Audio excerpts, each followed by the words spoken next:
Penyebab sikap dingin Biru dan Jingga. Seren dibuat terkejut dengan apa yang dia lihat. Dia memang tahu kalau kedua anaknya sudah bisa mengoperasikan komputer dengan benar, tapi dia baru tahu kalau anaknya juga sudah bisa melacak dan mengasteris cek email. Dari mana mereka belajar ini semua? Gumamnya lagi. Ehem. Biru dan Jingga terkejut karena Seren sudah berdiri tepat di belakang mereka. "Apa yang sedang kalian lakukan?" tanya Seren dengan tatapan menyelidik kepada anak kembarnya yang langsung berdiri karena terkejut. "Tidak ada Mi," kata Bi dan Ji bersamaan dengan gelagat canggungnya.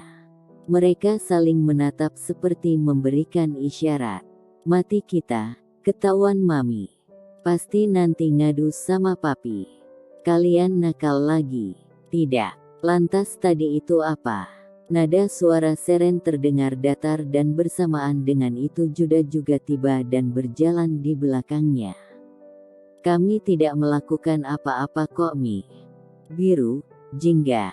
Kali ini Juda yang mengeluarkan suara membuat Biru dan Jingga semakin menunduk. "Kami hanya memberinya sedikit pelajaran saja," kata Bi yang mulai berbicara biarpun suaranya terdengar pelan. "Majalah gosip itu menjelekkan Papi. Katanya Papi pebisnis dingin dan kejam."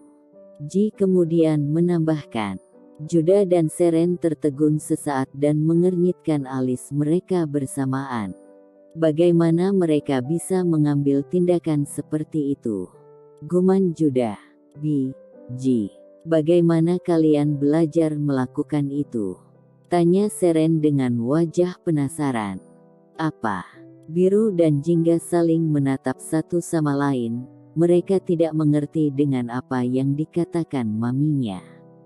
"Kalian belajar melacak dari mana?" Itu, kami hanya mempelajarinya dari buku saja. Kami sudah lama mempelajari tentang komputer. Mami juga kan tahu. Anak Papi memang pintar." Juda mengelus rambut kedua anaknya. "Papi tidak marah." "Tidak." Papi dan Mami sama sekali tidak marah.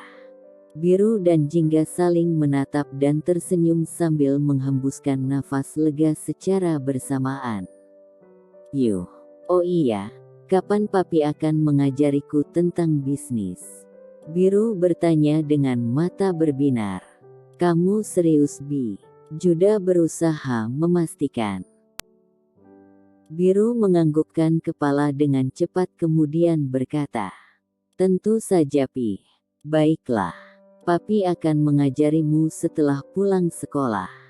Jadi saat Papi kerja di rumah kamu bisa memperhatikan cara Papi kerja." "Siap Papi." Jadi sekarang Papi punya sekutu untuk bekerja. Seren mengejek ayah dan anak itu. "Kenapa? Mami iri ya pada mereka?" kata Jingga sedikit mengejek dengan bibir bawah yang sedikit diangkat. "Tidak, karena Mami ada Jingga dan Vio." Seren tersenyum lembut. "Tidak, aku tidak mau jadi sekutu Mami. Aku akan bergabung dengan Papi." Jingga mendekat kepada Biru dan Juda. "Kenapa? Kamu bilang tidak ingin berbisnis," kata Biru sinis. "Memangnya kenapa?" "Aku hanya ingin belajar dari Papi cara menangani masalah.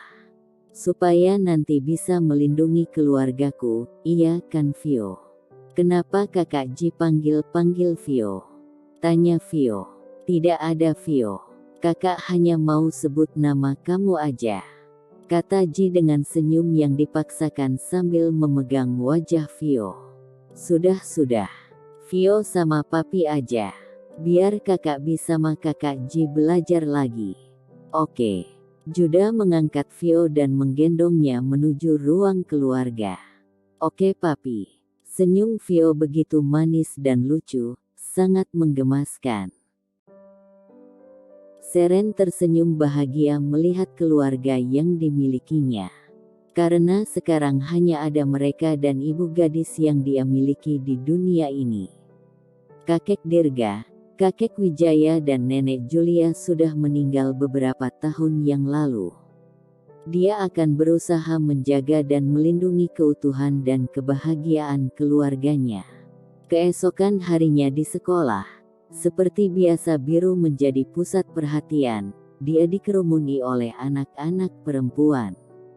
"Hai Biru, ini aku bawakan makanan untukmu. Ini Biru, aku bawakan coklat untukmu." Karena sering dikerumuni anak perempuan, Biru menjadi kesal setiap harinya. Akibatnya dia tidak suka didekati perempuan. Dan Jingga juga sama. Dia selalu berusaha menghindar dari anak perempuan yang mendekatinya untuk bisa dekat dengan Biru. Belum lagi dia harus menghindar dari anak laki-laki yang mengejarnya. Karena itu dia juga menjadi dingin dan acuh tak acuh. Si kembar itu menjadi tidak terlalu suka bersosialisasi.